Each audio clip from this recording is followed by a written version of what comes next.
I am so grateful to see so many people here. It's really great. It's a little overwhelming. This work has been going on. Many arts organizations here know we've been working since, I guess, February of 2023, working with arts organizations. So quickly, I don't want to take time from the panelists, but if you are from an arts organization, please raise your hand. Good job. Thank you for getting up this early. I've heard a lot from people. I don't do 8 a.m.s, so I really appreciate it. I'd like to shout out to a few people. I think we have one elected official here, and thank you for coming this morning, Zach Matheny. The North Carolina Arts Council. We have a team here from the Arts Council right up there. The Arts Council is my brain trust. Thank you so much. And then Nate, who is Arts North Carolina, who advocates and lobbies for us every single day. Thank Nate for the work he does on our behalf. Now, I know we don't have many county commissioners here, but we were supposed to have a few people from the county, and I want to say Guilford County has done an amazing thing for the Arts Council and for all of you by supporting us with $2.5 million since 2023 to make our big investment, our new investment, and our sustainability whole cohort possible, and marketing, and so much more. That's been made possible by Guilford County.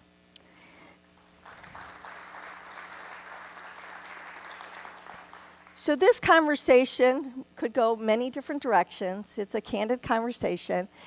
If you have a program, you have a little note card in there. If you have questions, we will gather them as they're talking, and we'll ask some questions at the end. But really, I don't want to spend any more of your time other than say, please approach this conversation with an open heart, open mind, creative thoughts, and an opportunity to really dig deep to say, who are we as an arts sector, and how do we, in the arts sector, really infuse the rest of our community, from economic development to community building, and everything in between. So thank you for being here, and now I'm going to introduce our panels. Dianne Bailey from Bank of America.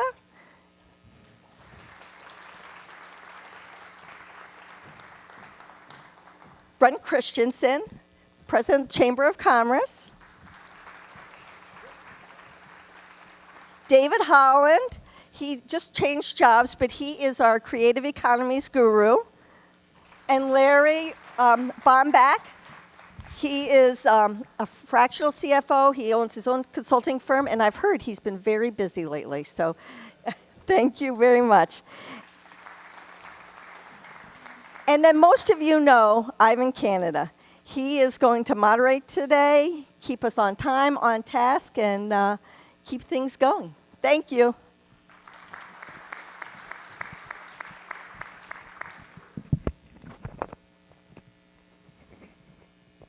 Okay, is this on? Everyone can hear? Good morning, everyone. Happy Monday. It's good to be with you this morning. We are in for a really great treat today. We've got an esteemed panel. Yes, it's not working. Testing. There we go. Testing. Good. Okay. So what we're going to do, we're going to kick things off this morning with an opening question. You all have sort of the structure of the conversation we're going to do today. We're going to try to move through this in sort of three big topics. And what, as Laura shared earlier, we would invite you, as you have questions, to please write them down on the index cards that are in your programs and just sort of raise them after you've written them so that Arts Greensboro staff can collect those and we'll be able to do them at the end of our conversation. I think it goes without saying, anyone that is connected to nonprofits right now and the ecosystem of nonprofits know that nonprofits are in for a time of change and transformation. And I think the more that we can be honest and reflect on what is happening, how we can maybe use the moment that we are in to strengthen the sector, it's only going to help make the sector more resilient and strong in the long term. And so that's what this conversation today is really about. We're not going to have all the answers. We're not going to solve everything, but hopefully this is a starting point for organizations and folks who care about the arts sector to think about what might it take for us to meet this moment that we're in and make sure that the work that many of us care about in communities is still able to happen. The constraints in which that happens is going to be different in the long term, but the more that we are able to sort of think about what does it look like for us to collaborate differently, think about different funding models, think about different ways of efficiencies within our organizations, that is the conversation that we're wanting to have today. So with that, I'm going to go ahead and get started with our opening prompt here. And I would like to ask all panelists to share their reflections on this, and if there are any sorts of things in addition to your bio that you would like to share that is pertinent for this conversation, I would welcome you to do that at the time that you're answering this question. So Dianne, I'm going to start with you, and we'll just go down the line this morning. So given the changing funding landscape for the arts, shrinking public dollars, shifting private priorities, and new expectations from donors, how should we be rethinking about our financial strategies to truly sustain and grow the sector?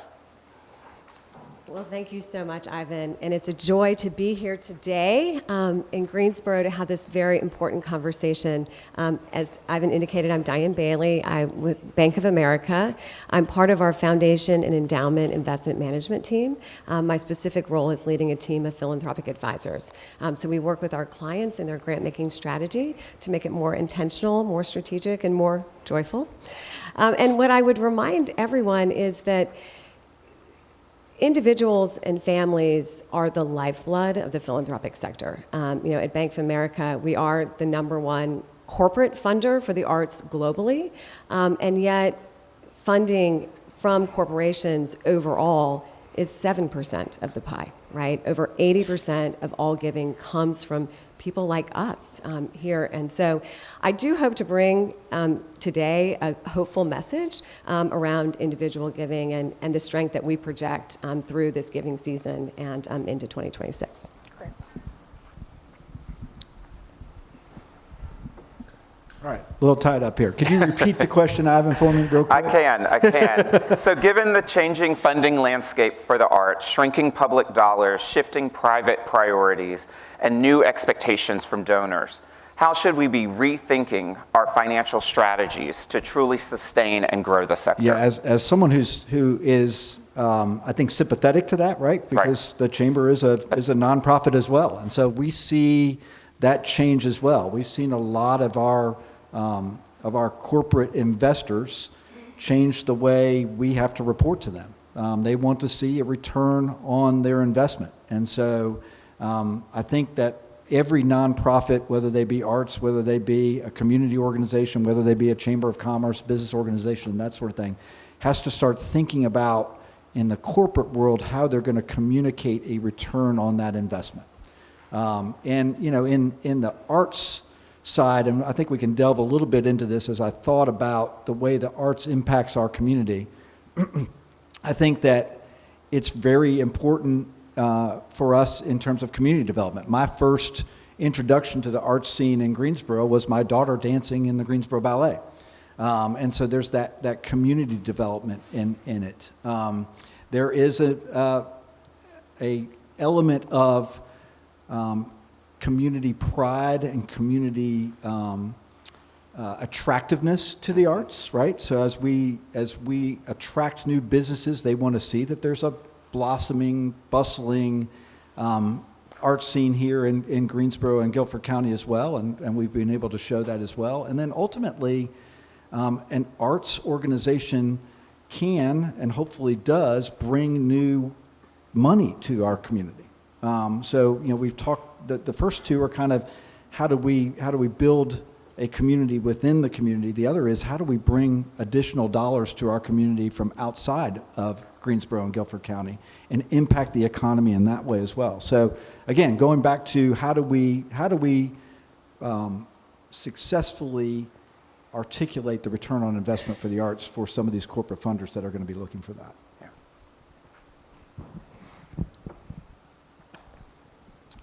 Good morning, everyone.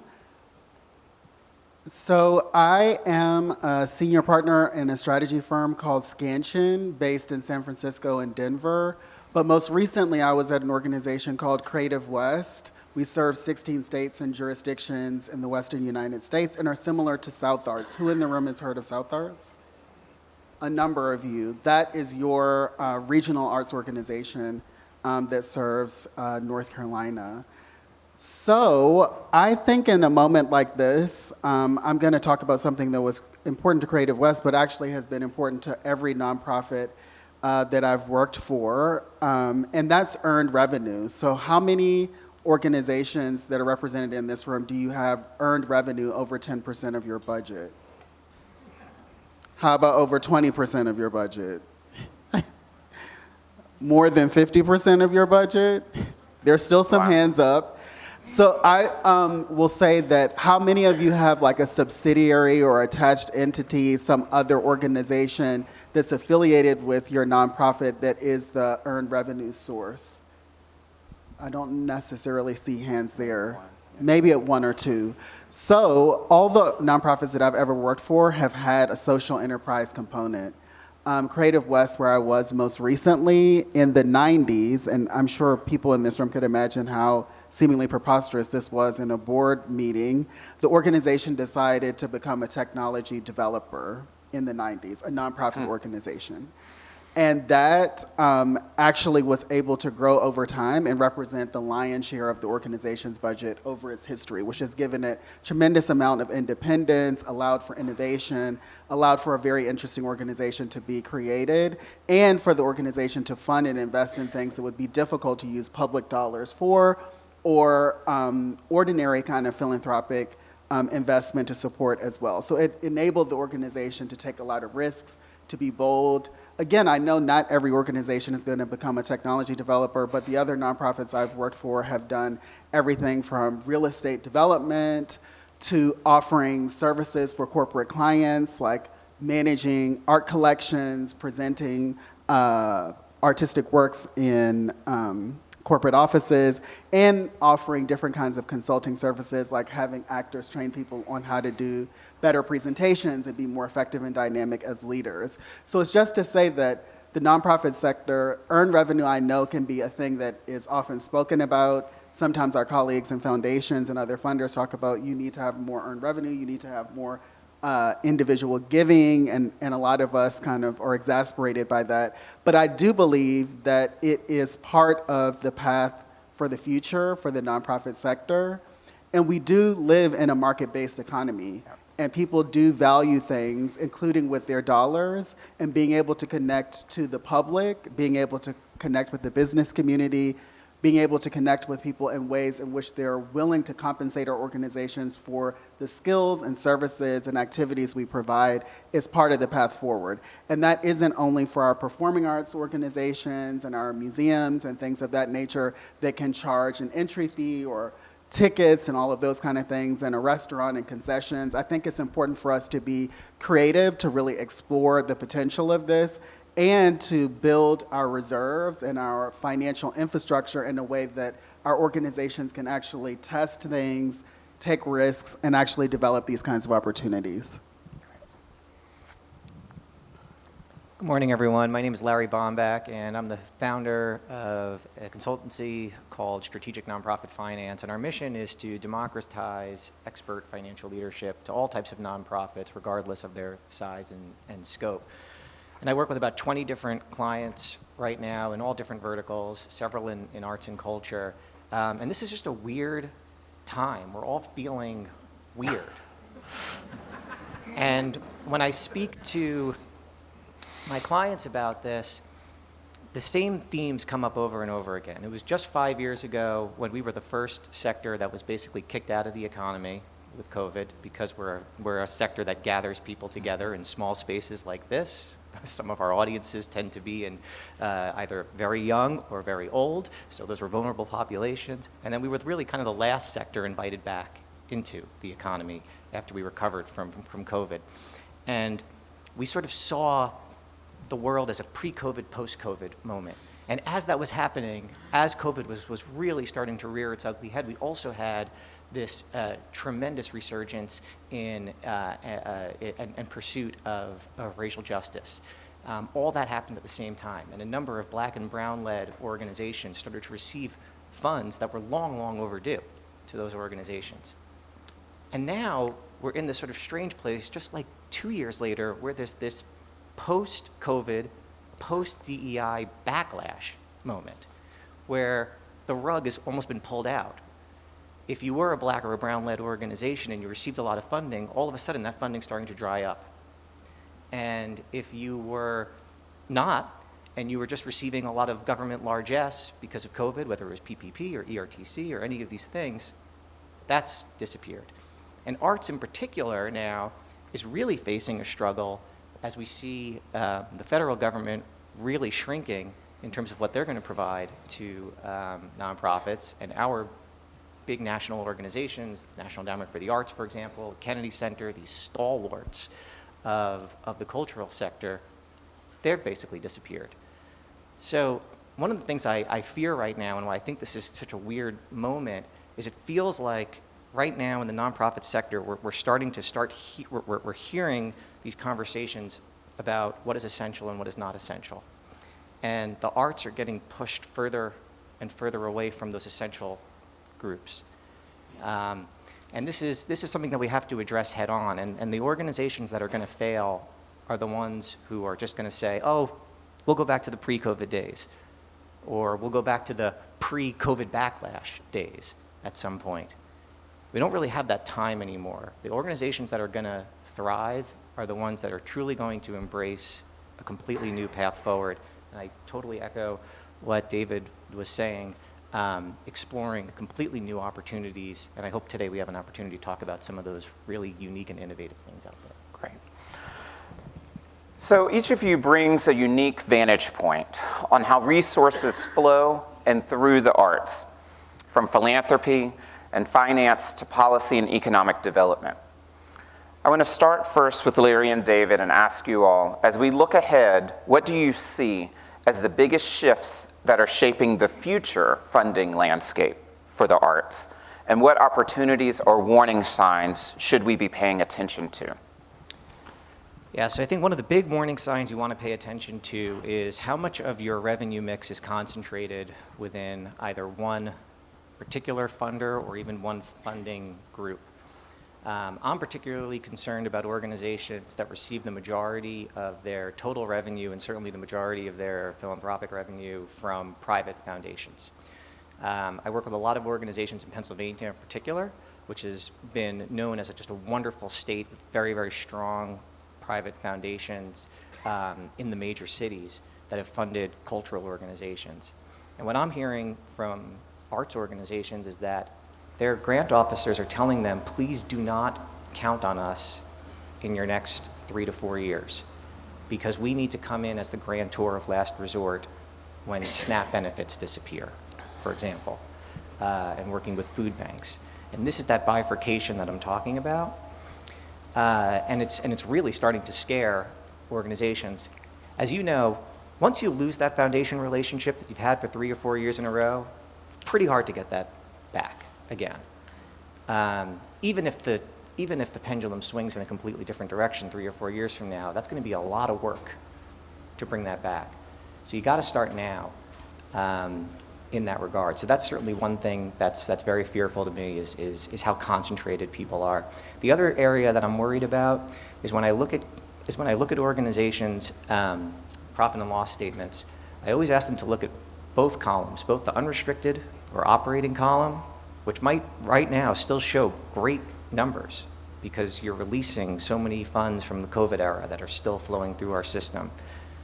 But look at that compared to your total cash flow, look at that compared to your total net income, and are you actually replenishing the same amount of money that you've been releasing every year? And organizations that are very disparate in those two regards are very early warning signs of trouble in the years ahead. All right. How many organizations in the room regularly look at your key ratios? This is kind of building off of what Larry was talking about. I don't see many hands, or I see some now. Good. I would advise everyone in the room to learn about what those are and to assess them so that you can actually make really informed financial decisions. One thing that I think is important and will be important at this time is very clear and thoughtful financial management of arts and cultural organizations. I taught a finance course at Goucher College in their arts administration program, and the students, it was really mind-bending for them, but at the end, a lot of them walked away with knowledge and have been able to lead their organizations effectively from a financial perspective, and part of that is around key ratios. Among those, there's one called LUNA, Liquid Unrestricted Net Assets, which basically gives you an indication of how many months or years or days your organization could survive, essentially, if there were a major shock to your organization and its revenue, which can happen for some organizations. So it gives you this idea in like a snapshot of the fiscal health of your organization today in terms of your resilience and the sustainability of your organization today. I think that that's an important number to look at and an important number to understand how to grow that. It gives you some things to focus on.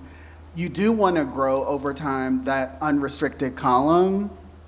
Again, building on what Larry was saying, and that is a hard column to build for some organizations. Individual giving is often part of that. The annual fund giving, also investments that individuals give to your organization that aren't tied to particular projects, like capital projects or major programs or initiatives, are important.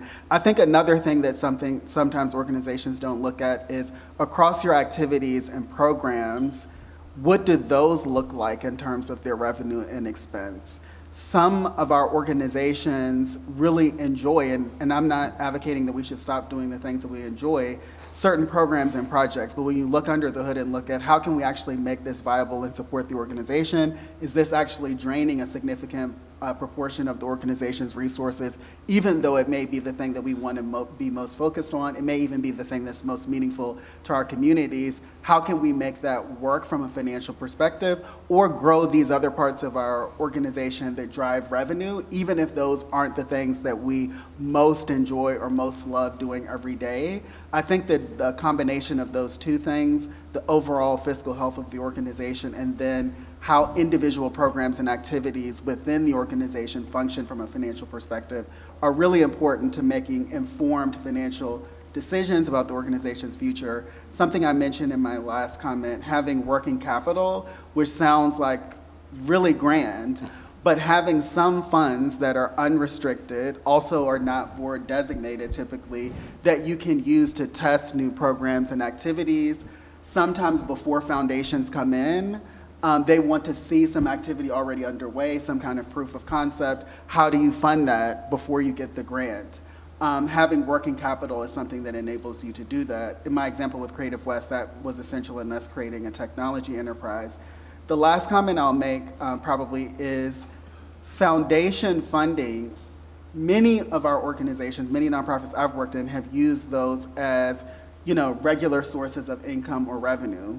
Often on the foundation side, and Creative West was a funder among other things as well, we typically look at making catalytic investments in organizations. What is going to help you get to the next phase of your work, not investing in your ongoing work and activities. And the more that you can shift to thinking about how do you use foundation investment as a way to catalyze and develop your organization and not just as a way to sustain your organization, I think is another helpful shift in thinking around how we manage the different sources of revenue that comes into our organizations. Yeah, and before I ask, I pulled Dianne and Brent into this, I think it's really important for the nonprofit leaders in the room to know we are in this moment where nonprofits are having to really think about business models, think about their revenue mix, look at financial analysis of their statements in different ways that maybe that skill set hasn't always been in-house for your organization. And this is a moment where I think it's really important for nonprofit leaders to be pulling their board members in, pulling in folks that do have that expertise. We ask a lot of nonprofit leaders all the time. I always say this is a hard job on a sunny day. It is raining right now, it's a storm, and it's really hard. And so we've got to be willing to raise our hand and sort of say, I need some assistance, right? You all have great organizations like the Arts Council here and statewide Arts Council and ask for what you need in a way that you're going to be able to do this. No one is expecting leaders to figure this out all on their own. So Dianne, I want to turn to you and I want to look at what predictions do you have for philanthropic support for the arts this giving season and in the future? So, some of the weirdness, using Larry's term of art, I would describe as really anticipatory angst, right? Right. I mean, there's a lot of uncertainty, and yet there are signs of strength, right? So, we know that giving overall is driven heavily by the strength of the markets in December. And Chris Heisey, our Chief Investment Officer, has been bullish in his predictions around the strength of the economy. I see Brent with his knowing nods, right? I mean, there are good things that are happening in terms of the markets. And, 11% of giving goes the last 3 days of December. And, I think it's going to be a good giving season. I really do. Now, will it be great for organizations across the board? Because it's, look, less than 5% of giving overall goes to arts organizations. And so when we're working with our clients, they're always looking for opportunities for outsized impact. And I mean, do we have any food security organizations? I mean, I think we're preaching to the choir today, actually. Yeah. I mean, everyone is here because they're passionate about the arts, right? And so not to be dismissive about the importance of the SNAP benefit issues. They are critically important. However, what I know from working in philanthropy over many decades, going back to the Great Recession, certainly through the pandemic, food security organizations in the pandemic received so many contributions that they created endowments and other long-term reserves. I mean, so if you're a funder, yeah, if it makes you feel good, make a contribution to your local food bank. But if you're looking for a place where your resources are needed and have a differentiated and outsized impact, think about the arts. And, the issue with the business case for the arts is it doesn't play broadly, right? I mean, you're talking to a very, very narrow segment. I mean, what we need to be doing is creating a case for the arts that helps people understand that it's like the gateway for all of humanity. And the most compelling case for me is that's the only reason why we're remembered, right? If you think back to prior generations, go back the millennia, we know them because of their arts, their visual arts, their performances, the beauty of the architecture. I mean, that's our legacy. And so what we have to do as arts organizations is cut through the noise. And that is the biggest challenge. And so, yes, get financial experts. Yes, get the business case. But get to the hearts and souls of people to help them understand why this is differentiated and important. And I will say, individual and family giving, it's more than 80% of the market. I mean, this is where the money is with individuals and families. However, the people that are giving, it's an increasingly smaller and more affluent circle of donors, right? So the Bank of America Study of Philanthropy released about a month ago. If you have not seen it, I encourage you to spend time with it because it is basically a guidebook to decode the motivations and strategies of these affluent donors. And the thing to know is they are giving based on their values, their interests, and their experiences. And so being that welcoming, open door to get them in, however you do it, by hook or crook, right? To create that connection is everything. And I hope we'll talk about planned giving later, but I'll pause because I know Brent's got things to say. So Brent, here's yours. So from your seat in the broader economic development world, how do you see the arts fitting into our region's overall economic competitiveness? And what risk do you see if this sector doesn't have stable, sustainable funding? Yeah, so let me go back to a little bit of the conversation we've been talking about as well, in that, I think we have an opportunity in the coming years based on the economic development success and wins that we've had in recent years, right? Yeah. We have new companies coming into the fold. We've got the Booms and the Jet Zeros and the Toyotas who are here, and I'm sure that there's going to be folks in the room who are going to say yes, but we haven't seen them engage quite yet.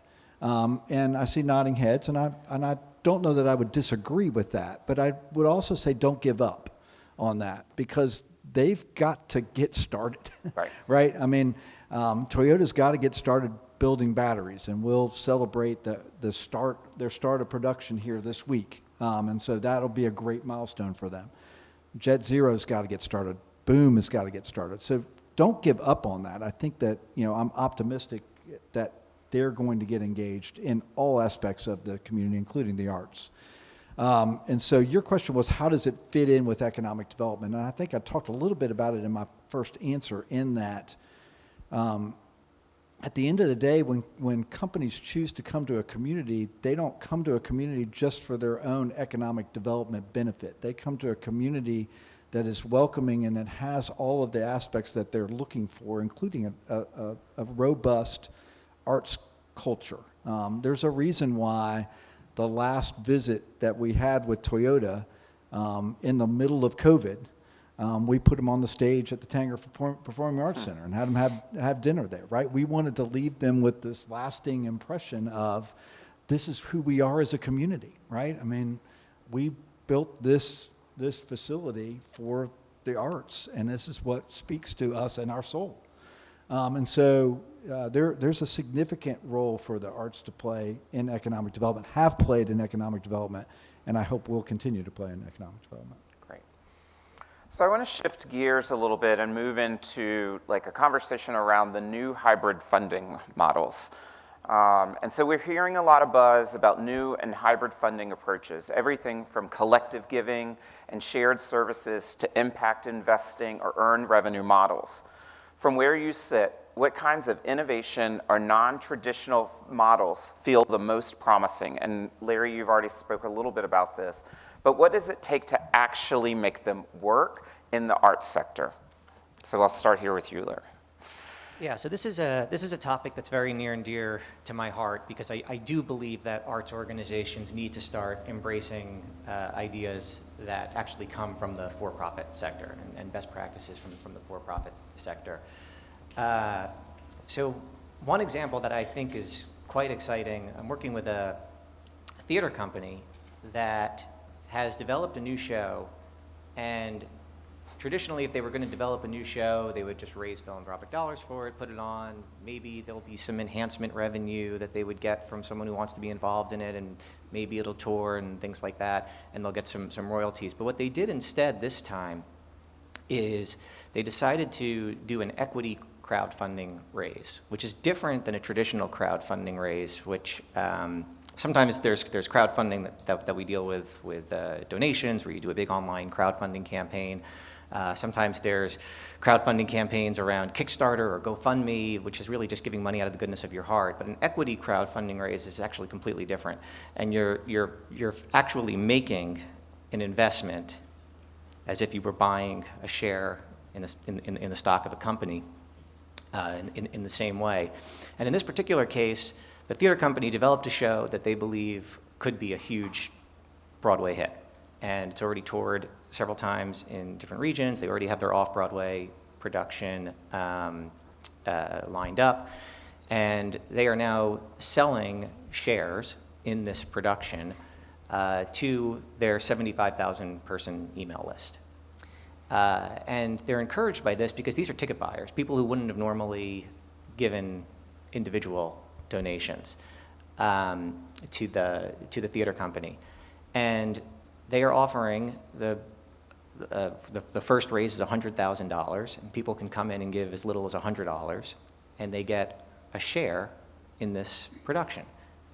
Are they probably going to lose their money? Yes, 99% of all investments fail, of course. And nobody should invest any money in this if they're fearful of losing it. But it's a completely different way of reaching out to your audience and getting revenue from those who wouldn't normally give philanthropically. When you think about younger people today, for example, they're buying fractional shares of Tesla on Robinhood on their phone, right? Or they're investing in Bitcoin. They're not investing in the ways that older generations traditionally invested. So we're meeting them where they are. And they are involved in these equity crowdfunding raises. You've heard of some of these websites, Start Engine, for example, which is the guy, Mr. Wonderful from Shark Tank, is the founder of that company. There's a company called AngelList. There's a company called WeFunder. There's a company called Republic. These are all equity crowdfunding platforms. And in 2012, equity crowdfunding became available to anyone, to non-accredited investors, which means that you don't need to have $250,000 to get access to a private investment. You can do that for as little as $100, for as little as $100. So this is a really exciting way for this theater company to engage. And of course, everybody who's invested in this show now gets email updates constantly about what's going on and where it's going to be, and they feel like owners, because they are owners in a way that they can never have been an owner before in a nonprofit context. Yeah. David? All right. I think that that's those are some exciting models that you've shared. I think I spoke a bit about earned revenue, and I'll continue with that just a little bit and just say that this notion of how do you get people to be willing to essentially trade with you, how do you provide a service that people are willing to pay for, and who might pay for it? And I think that I know that a lot of us tire in the nonprofit sector of being asked to think like for-profit businesses. But I think it's important to take on some of that, maybe not everything that goes along with that, but what is important to us and what's essential. And I do think that either there's direct to public and giving people new ways to support your organization from an investment standpoint. I think that there's also business to business, you might say, or nonprofit to business, like what services can you provide that people would be willing to pay for on a market. At Creative West, the 5 technology products that we had, 2 of the most profitable directly interface with artists and directly interface with arts and cultural organizations. So one is for art fairs and festivals, and art fairs and festivals manage their festivals through a platform. And artists submit their work, the jury process and all the things happens on a system. That's a service that thousands of organizations across the country pay for, and hundreds of thousands of artists are able to submit and share their work to all of these opportunities through a technology platform. So again, that's an unusual example. Again, I wouldn't expect that every organization is going to do that, but it's just this notion of, is there something within the scope of your work that either the public is willing to pay for that may not be your ordinary artistic production, or is there something that businesses or other nonprofit organizations would be willing to pay for? I think in a moment like this, there's also a lot of conversation around shared services, and I know even a range of foundations are thinking about, is this the moment for them to invest in that? And that is to say, does every single one of our organizations need a full-time finance team, operational team, technology team, all these other things, or even like our own separate space? A lot of our organizations have been taught that having our own space and doing this big capital project is an indication of our success. Do all of us need to have our own spaces and our own capital campaigns and all of this kind of infrastructure in place? Or is there a way that we can share infrastructure and therefore all of us achieve some kind of efficiencies and cost savings as a result of that? Again, I know a number of foundations across the country are thinking about, is this the moment to support organizations in exploring those kinds of opportunities? This is not new per se, and this is a challenging one too, but I've been in a number of organizations in which this has been the case. Mergers and not acquisitions per se, but mergers can happen in the arts and culture sector, and sometimes those are beneficial for a range of different reasons. It's very complicated, getting boards to align on all of that is complicated, but it is an avenue. Again, it's another avenue that a lot of foundations are exploring. Is this the opportunity and time to support organizations in terms of coming together in this moment and combining their efforts where that might lead to the sustainability of all the existing organizations currently? And then I have another thought, and maybe it's going to come back to me. Yes, on this investment point, I will just talk a little bit about impact investing, because we're going to hear more and more about this. There are impact investing firms that exist to support arts and cultural organizations and creative enterprises, and it would be a good idea to explore what some of those are. And I think that we will see more of those coming on stream. A number of foundations now do impact investing. I've been in organizations where they've approached us and said, how about we not think about a grant, but actually think about an investment from our essentially endowment into your organization over a period of time to enable you to do some of this innovative new activity. So foundations are beginning to think about that. I'd also say that some of the individual donor group that has been mentioned have these private offices, and so they think about their philanthropy, their investment in businesses and opportunities and all of this as part of all of their wealth building, financial and philanthropic activities as one, and they tend to also think in this way, meaning we want to invest in your growth and in the value that you create, which is not only financial. One way to look at it is financial, like we're gonna give you a return, we expect a return on this, though not the kind of return we'd expect in the market. But the other is we're investing in the value you provide to communities, and we wanna invest in that over the long term to see your success, to see your growth, to see you win, to see you serve more people, and serve your communities better. And I think that we're gonna see more and more of this way of thinking, especially with younger donors, a new generation of donors, and with the creation of what I mentioned before, these family offices. Brent and Dianne, I want to tweak that a little bit for you all and ask, as these funding models evolve, what roles can small businesses and individual donors play in strengthening the arts? Strengthening.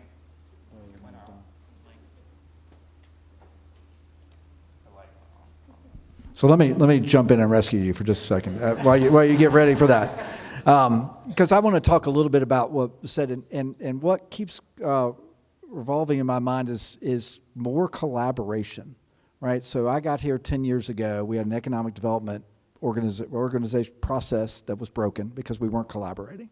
High Point didn't like Greensboro. Greensboro didn't like High Point. We didn't collaborate well. And so a lot of the success that we've seen over the last 10 years have just come from talking to each other and collaborating. And so I may get shot for saying something like this, but I think that I've always thought in Greensboro that our arts and maybe some other cultural organizations could get together and collaborate a lot more.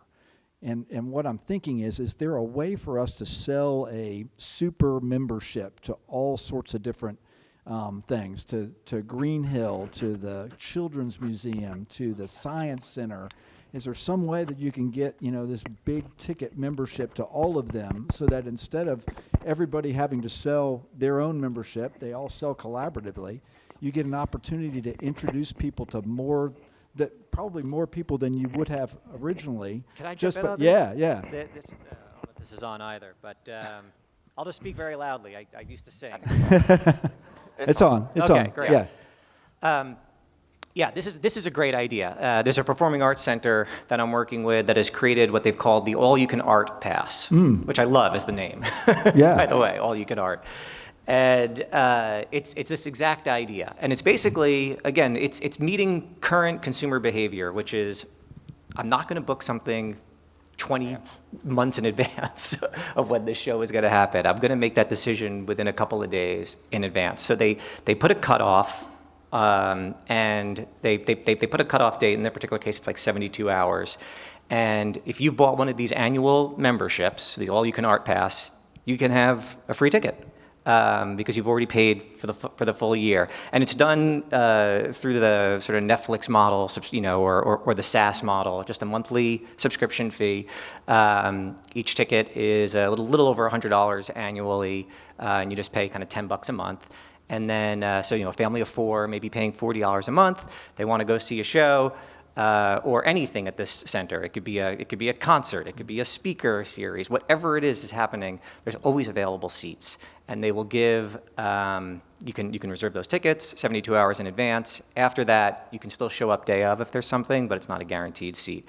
But it's a great way just to have a recurring revenue stream, much like the gym membership models. Most people don't actually use it, so it's just a great little cash cow for them, and very much like the airline industry, they just decide to overbook, right?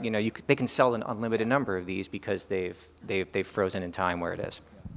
I think it's great to see it in work. I just think there's a great opportunity for collaboration there. Anything, Dianne, you would add of like how we can make this easier for individual donors, small businesses, business to engage with the sector? Absolutely. So who wants large, unrestricted gifts with no reporting requirements? Who wants those? Who wants those? Okay, I'm going to remind you how to get them. They're called bequests. I'm going to blow your mind here. Okay, $124 trillion in the wealth transfer, $18 trillion already earmarked for charitable purposes. Some of that will go into donor-advised funds and private foundations. A lot is coming directly to organizations. $18 trillion may not mean anything, so let me put it into context for you. The highest estimate I have seen for the current funding of the nonprofit sector is $8 trillion. And there is $18 trillion additional dollars coming down the pike.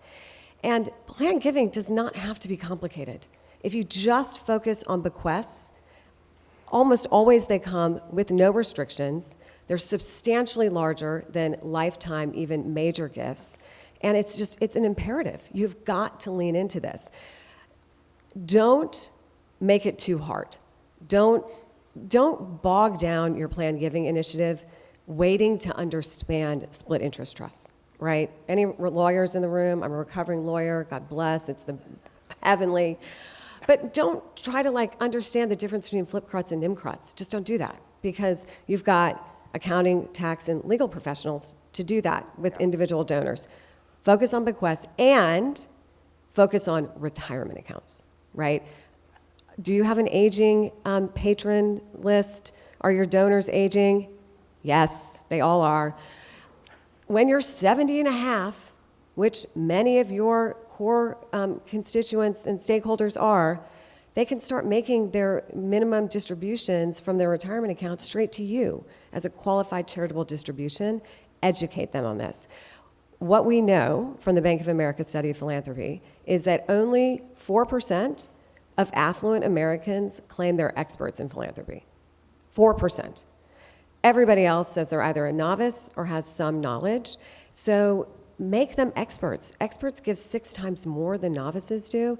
And especially this giving season, because there are all of these tax changes happening next year, coming out of the one big beautiful bill with the 0.5% hurdle and the haircut for the high earners, and this great new above the line, 1,000 and 2,000 for non-itemizers. So lean in and help educate your donors about ways they can be more tax efficient. Again, that's not what motivates their giving, right? Their giving is motivated by their values, interests, and experiences, but help them to build their acumen, because they will be much more generous to you as a consequence. This is a candid conversation, right? So I know some of you in the audience are like, I would love to get a bequest, but I can't make payroll next month. How is that going to impact my cash flow? Bequests are incredible. If you get them, you need to start now, and you need to get them irrevocable, which means you can book them on your balance sheet and thus borrow against them, because that's how you solve your cash flow problem today. Planned giving is amazing. It's an absolute necessity for every single organization that has individual donors, especially those that are aging, but you can't just sit there twiddling your thumbs waiting for somebody to die.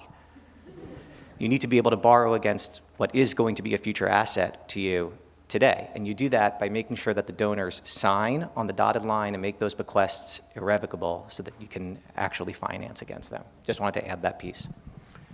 I would also add that there have been a lot of ideas that have been sort of shared in this last portion. And my advice for organizations is to think about, even the earned revenue strategy is you're not going to flip a switch and in this fiscal year end up with a lot of money from that, right? And so I would challenge organizations to think about what are the things that maybe your organization is willing to try this year, and begin to test some things and figure out what is working, who in the community really cares or has a value proposition for them to benefit from you offering a service, from you doing something in addition to the creative work that you're doing.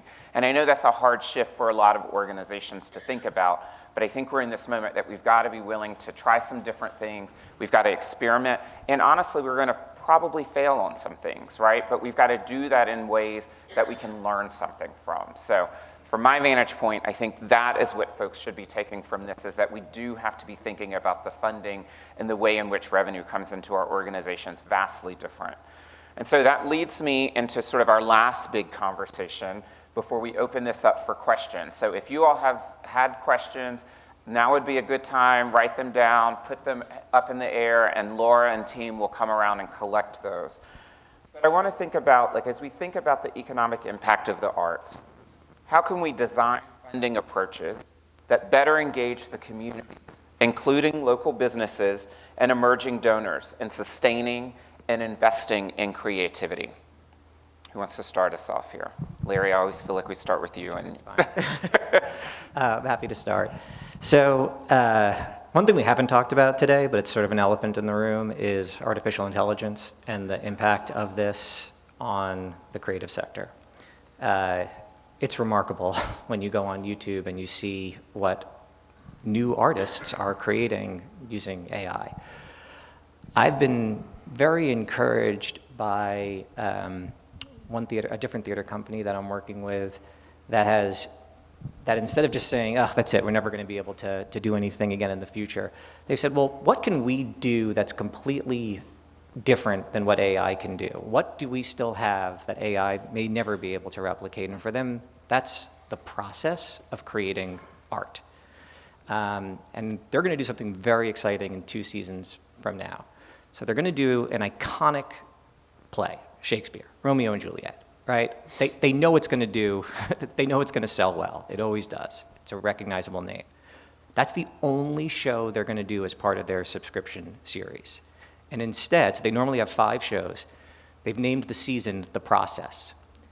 The first show in their subscription is the auditions and the casting. Everybody who buys a ticket gets to watch it. The Process. Act 2, the rehearsals. That's the second part of the subscription, the rehearsals. Then there's in the third part, so everybody gets to watch this. And you can buy, just like you're not going to have a rehearsal just on one day. There's multiple rehearsals, so anybody can come who buys part of that subscription. Then there's the tech and the line and the lighting and the set design and the construction. And they're even making it possible for the individuals who are part of the subscription series to actually help build and paint the sets. It's an amazing concept. And then it's going to end at the end of the season with the production of Romeo and Juliet that everybody bought the subscription for. And I asked them, I said, how did you even come up with this idea? It is brilliant. And they said, have you ever seen the HBO show The Rehearsal with Nathan Fielder? And they said, this guy basically created a completely new art form. He showed that the rehearsal process itself is art. And that is something that AI can never replicate. I get so encouraged when I see the creativity of artists today reacting to that. It's amazing. And I'll give one other example. This is a museum in Pittsburgh that used to be 7 days a week. Then the pandemic happened and they shrunk, down to Wednesday to Sunday and just declining attendance, right? We looked at their data and it was very clear that nobody comes on Wednesdays and Thursdays. Everybody comes on Friday nights, Saturdays, and Sundays. That was it.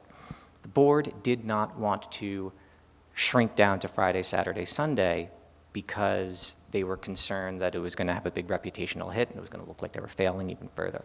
So we flipped the whole model on its head. And we said, oh, no, we're going to go to 7 days a week again. But Monday through Thursday is going to be pre-register, premium experience, private tours, and you get that with the artistic director. And depending on sort of where you are from a donor level standpoint, you will either get the executive director or the development director or the artistic director. All the money they saved from losing the part-time staff that had to just sit there and in the ghost towns of Wednesday, Thursday, they're just pumping into marketing for Friday, Saturday, Sunday, which is all about families and communities. There's going to be food trucks out there and, you know, different games, and it's just going to become a completely different experience on the weekends. So the story didn't become, oh, we're losing audiences, we're losing money, this sob story, blah, blah, blah, blah, blah. It was just, we're just letting the data tell us what we need to be doing, and we're bifurcating our offerings into a premium experience for a particular subset of our audience that can give us philanthropically, and then this much more equitable, accessible piece for everybody else. Yeah, that's a great example. All right, I'm going to start with two concrete things that sort of build on what Larry was talking about. I think that a key point in this is that in today's world, people are looking for more participatory experiences. That isn't to say that people don't go to shows, because we all do and all of that, but I think increasingly people want more participatory experiences, deeper experiences, behind the scenes experiences.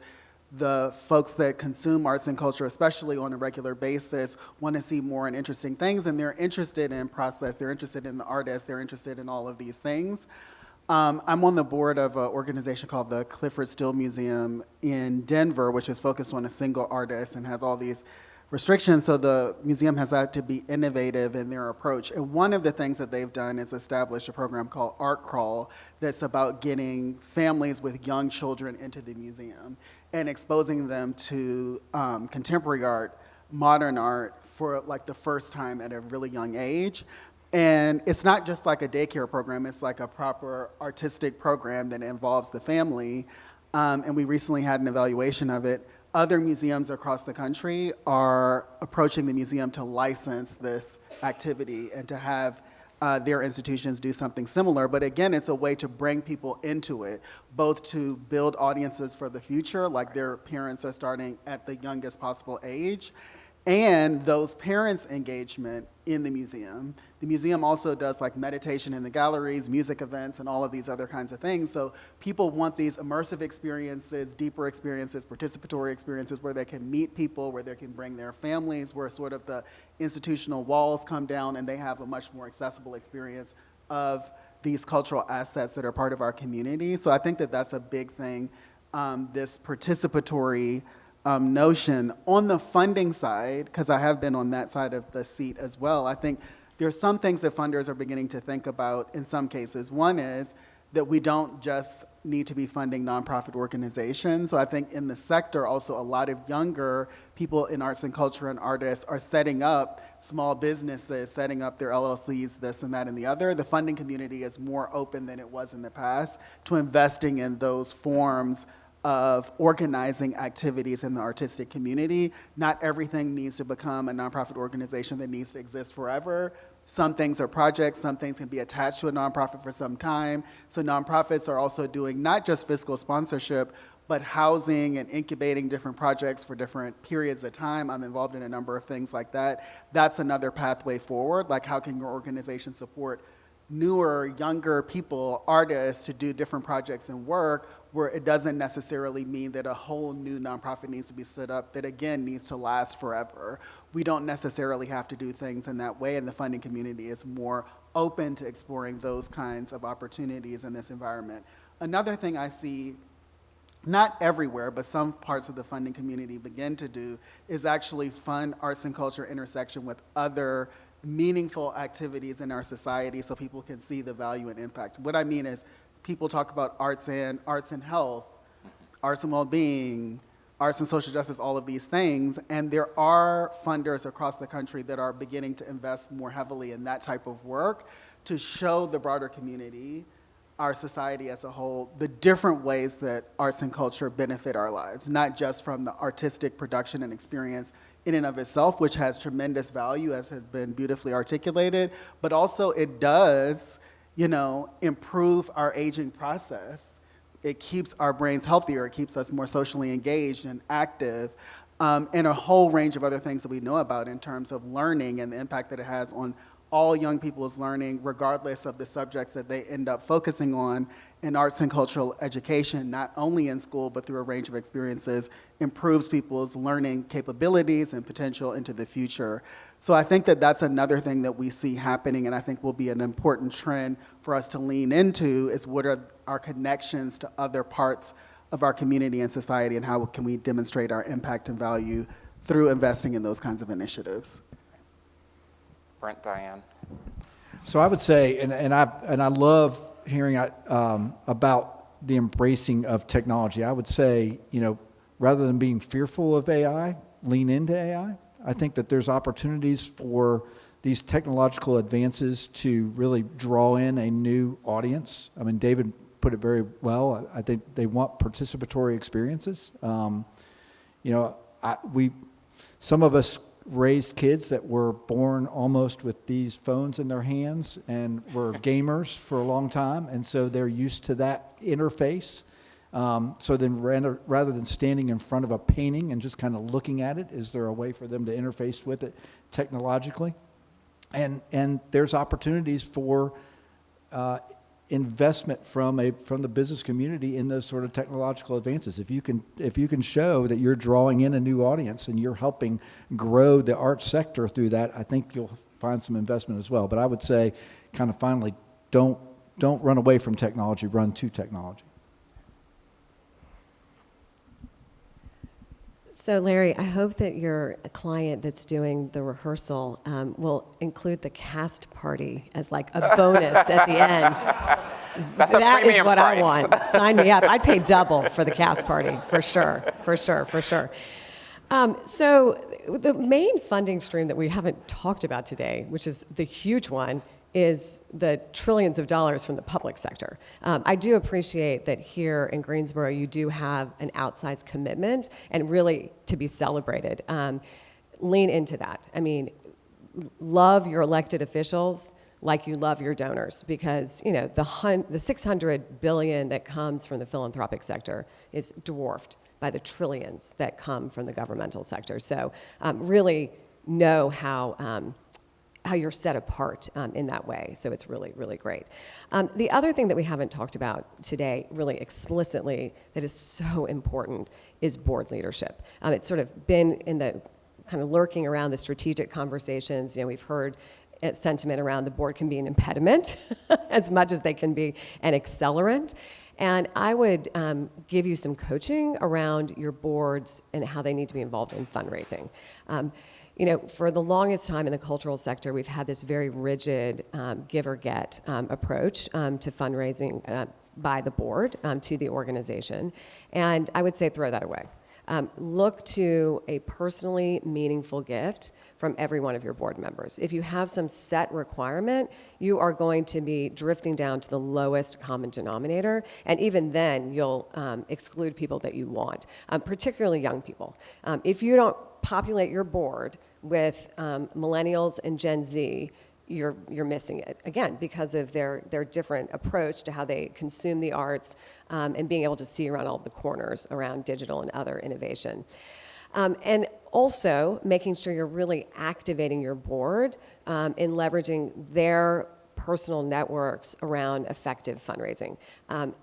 Not all of them will be solicitors, and in fact, you don't want them to be solicitors, right? I see Ivan vigorously nodding his head, because again, the quid pro quo risk is so high that they will be asking for the lowest possible contribution from their peers. But they can identify, they can cultivate, and follow up also. It's like, if you're asking a major donor for a gift and they say yes on the spot, I'm here to tell you, you've not asked for enough. And so the follow-up can be really key. And of course, stewardship, right? I mean, we really need to build that gratitude into the culture of our organization, so making sure that your board is really on the front lines with that stewardship. The last thing I'll say about training your boards to be good fundraisers is, again, goes back to the research. Again, the motivation is the personal values, the interests, and the experiences. The case for support, is like on the bottom. So you need to train them to understand your strategic plan but more importantly, to be able to ask those probing questions to get that prospective donor to really open their hearts. And so you know whether there's an alignment. And most people aren't arts and culture donors. I mean, that's just the reality. And so bless and release, move on to where you'll find the more fertile fundraising ground. Yeah, there's a lot I would want to talk about with the whole board dynamic around fundraising that we do not have time to get into, but thank you, Dianne, for lifting that up because I think that's an important part. So before we open it up for the questions that are being collected, so this is our last sort of lightning round question, so I'm going to ask for brevity and clarity in this so that we can keep and make sure we've got enough time for the questions from the floor. But in a word or a sentence, what gives you the most hope right now for the future of the arts, and what is one bold action that you'd love to see us take in next year? What gives you hope and a bold action? What gives me hope is that companies in the nonprofit sector are realizing that we are not going back to the way we were a year ago, 5 years ago, 10 years ago, 20 years ago, and they are seriously coming together to talk about sharing services, merging, acquiring one another. I do believe we have too many nonprofits. I do. I think it's much easier for a nonprofit to just coast along as what I would call a permanently failing organization than it is for a for-profit organization to stay afloat, because once you don't have any more money, you're done. With nonprofits, you can permanently stay afloat with just one check at the end of the year to keep things going. I think we have too many nonprofits, and I'm encouraged that I'm seeing a lot of M&A activity happening right now. All right. I think that what I'm constantly encouraged and inspired by in our sector is, one, the art itself. Art is produced at all times and everywhere, regardless of resources, and having the benefit of having worked in many places in the world, some of which have fewer resources than our society does.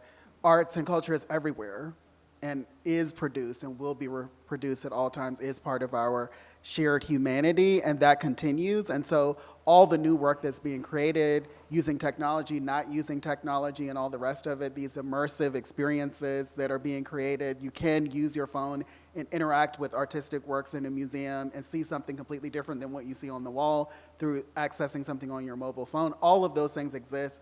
There'll continue to be all this experimentation, and there will be ever more exciting things for us all to experience. So that is a given to me. I also am excited by arts and cultural organizations stepping into this new role as being like third spaces, being a space that different people in our community can come together that don't exist elsewhere. I definitely see that in museums, performing arts, and other places. Like, really lean into your institutions if you have a venue or a public building that people visit as being these spaces that people can gather. How can you host different conversations in your community? How can you bring people together around arts and culture, which is a way for people to connect that often can bridge different realities that we all experience or differences in our values and all of the rest of it. So those things are very exciting for me. And I'll finish on this point because we haven't really talked about public sector investment, having worked a lot with government as well, federal, state, and local government in the Creative West region. I'll say that we are in interesting, and many would say very challenging time, and there is a pullback in some public investment, but public sector investment, as has been mentioned, is significant. And there's federal investment, there's state investment, and there's local investment. I think that we have to focus on, as we move into next year, both safeguarding the investments that we do have into our sector from the public sector, and where it is possible on a local level or on a state level where the conditions actually allow for this, to push for increased investment in our sector. And we do see this happening even during these times in different parts of our country. And I think it's important, both this function of safeguarding the public resources that we do have, because we know, having done the research on this, that public investment reaches more people and more communities, reaches rural places, reaches all of our society in a way that private investment doesn't always, because often it's much more focused on the communities that are important to that foundation or to that individual donor. So we do need to safeguard and where possible expand public investment in arts and culture even during this time, because it is still possible and still is very much on the table. And that's the importance of advocacy work. I know many folks in here that do a lot of work in that space. That's how we're going to safeguard that. Yep. So I'll try to be brief. What gives me hope is that there are committed supporters of the arts that are willing to get up at 8:30 in the morning on a Monday and join us, and that's not going away. And so that's really great. And then whenever there's change, there's opportunity. Yeah. And so I'm really excited to see what kind of opportunities we will see that we're not even thinking about today in the coming years. And Brent, you nailed it. I mean, it's really the leaders in this room that give me so much hope. And I would say for you, particularly in this moment, I mean, here we are. People are saying there are too many nonprofits, all these mergers. I mean, that feels personal, and I know that it does. And it's an environment where we've got a lot of angst. And what I would say is take care of you. Right? Whatever it is that nurtures your soul, make sure you prioritize it, because your work is endless. I mean, and your work is so hard. Like, just pause for a minute. I mean, the only reason why the nonprofit sector exists in the U.S. is because there's a gap between what the government can do and what businesses are willing to do. And so if this were easy work, somebody else would be doing it. And so just prioritize your own physical, mental, spiritual health. Do you have some questions? It looks like you've got a lot that we're not going to get to. Here.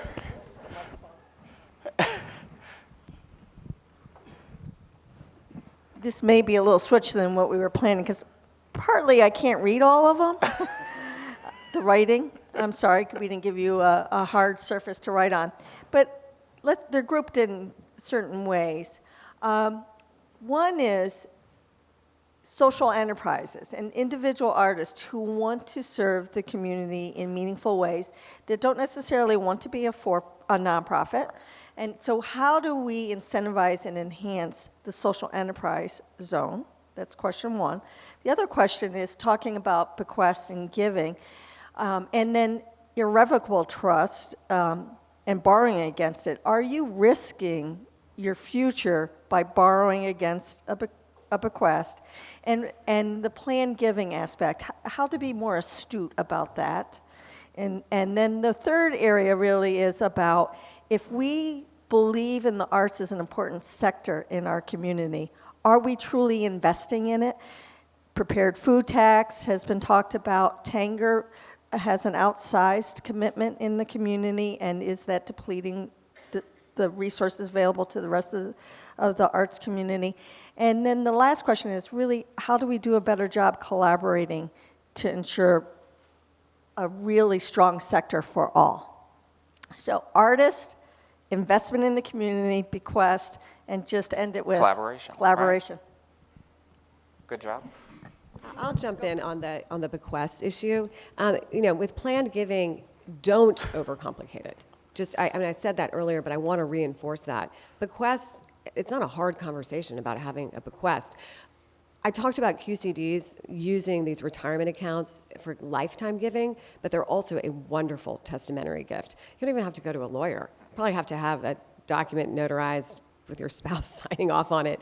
But you can add a charitable beneficiary to a retirement account very easily, and there's so much money in these retirement accounts in this country. And I would say make every ask a blended ask, right? What are you going to do today, and what is your legacy for the organization? Use your data in your CRM, whatever it is, particularly those very consistent, sometimes even low dollar donors, but they're with you year after year after year. They are your planned giving prospects. Keep in mind, your first will is made when you're in your 40s. You start adding charitable beneficiaries in your 50s. So don't be looking to the old ones, because they've already likely set at least their bequests, but maybe have not thought about their retirement accounts. But don't overcomplicate it. And those large gifts, use them to either start your endowment or to grow your endowment. I see so many arts organizations being hesitant around endowment because they want the money right now, they feel the urgency, they're in this scarcity mindset. But when you talk about diversified revenue streams, having that 4 to 5% off the top every year can be game-changing for arts organizations.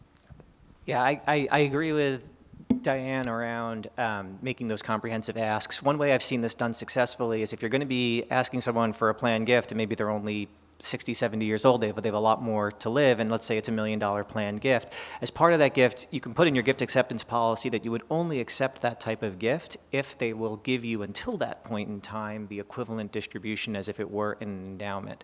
So $1 million gift, 5%, you get a $50,000 annual gift, and that becomes part of the legacy of that gift.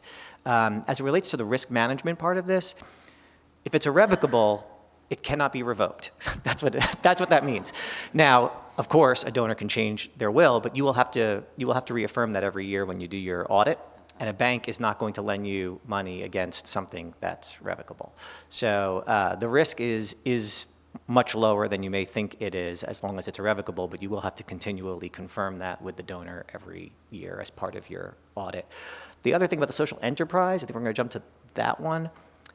Individual artists should explore the concept of fiscal sponsorship if you're not familiar with that already. It's a wonderful way to get philanthropic dollars to you, even without having to create your own nonprofit. Fiscal sponsorship is also a really good testing ground to see what type of business model, if your endeavor is successful, is the best business model. Maybe you'll realize under fiscal sponsorship that, I don't actually need to be a nonprofit. I could be something else. I could be just an independent LLC. Or maybe if the endeavor is successful enough and you've hit some key milestones, then you do create your own nonprofit. The only thing I caution artists about is don't stay in fiscal sponsorship forever. It's not cheap. Every dollar that you receive, you're going to have to give a vig or a commission, as it were, to that fiscal sponsor. That's the business model of the fiscal sponsor. So don't stay in there forever, but it's a great way to launch something and get started. All right, I'll tackle the social enterprise piece of things a bit. It doesn't just have to be fiscal sponsorship. That's not the only form. That is a form, and it can allow especially the artists to access resources and grant dollars and things like that and have your organization act on their behalf and all of that. But there are deeper ways and other ways of thinking about it. You can incubate artists or artistic collectives in your organization if they want to develop a project, say a new production or an exhibition or all of these kinds of things. And that can be a relationship that you have with them that expands kind of your repertoire and what you do and how you present your work. At the Clifford Still, a lot of times artists come in as guest curators and curate exhibitions, and that's a partnership with that artist that provides a platform and elevates them in their career and allows people to see their work and their curatorial vision in a new way.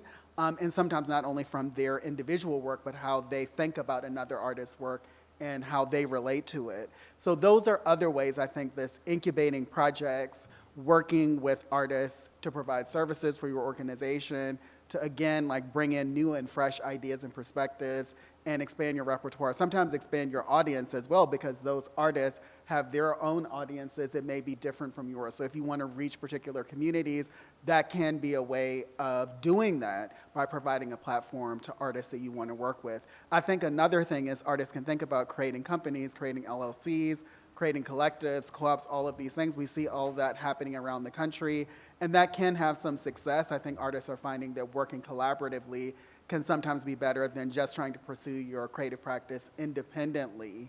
And I think that can be supported. And like I said, a lot of funders are beginning to at least be willing to consider investing in those other forms of organizing artistic activity outside of a nonprofit construct. So I think that those are the things that I say around social enterprise. And one last point around collaboration, and about something else that we've spoken about a little bit, is, there are debates in our society around DEI and this and that, and over the years we've had community relations, we've had multiculturalism, we've had diversity, we've had all of the terms.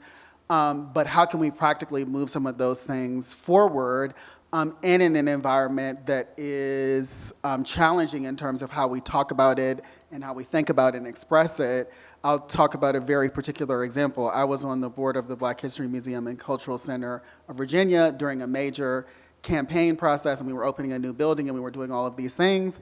And the Virginia Museum of Fine Arts and a number of other, the Valentine Museum in Richmond, partnered with the Black History Museum to provide a lot of services and support around curatorial work, around collections management, around all of these different things. There are ways that we can support one another as institutions and come together because we all play our own unique roles that can be mutually supportive and beneficial. And I think it's important to think about how we do that meaningfully and practically. How do we support each other in the work that we want to do and make sure that all of our communities are represented as we pursue our work as a sector? And so let me tackle the community investment part of it. And what I heard in a question is one that is always interesting to me, in that the Tanger Center has this outsized impact, which I think is what we wanted.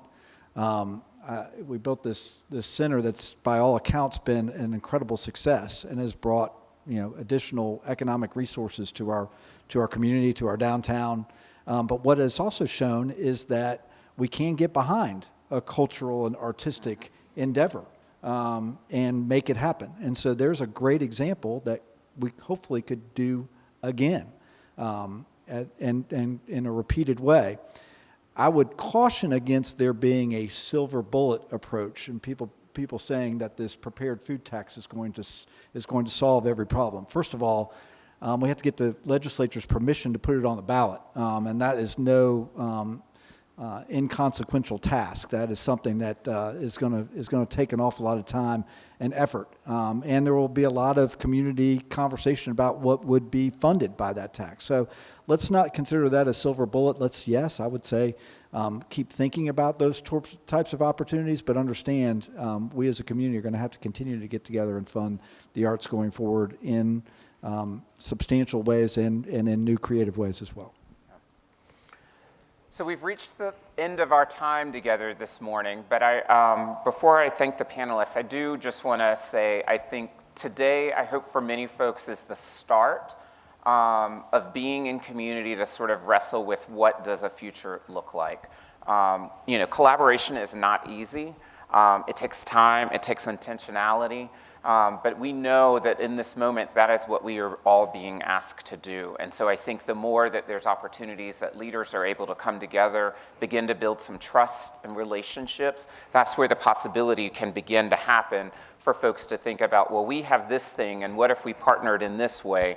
And so it just is going to take some time. So I just want to commend Arts Greensboro for really starting this conversation in the community. I think we will see more of these sorts of things in many other of the subsectors across the state and around the country, as ultimately we want to see the work continue to happen in communities across the country. So with that, I just want to say thank you to the panelists for your time this morning, your insightful thoughts and reflections.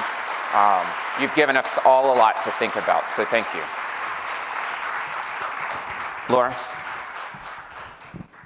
A few quick things. One, if you did not get a raffle ticket we have 2 sets of tickets for Wednesday's performance of Tina Turner at the Tanger Center. Raise your hand and we'll get you raffle tickets, and then we're going to pull some winners out of the bucket or whatever we're doing. So if you want a raffle ticket, raise your hand.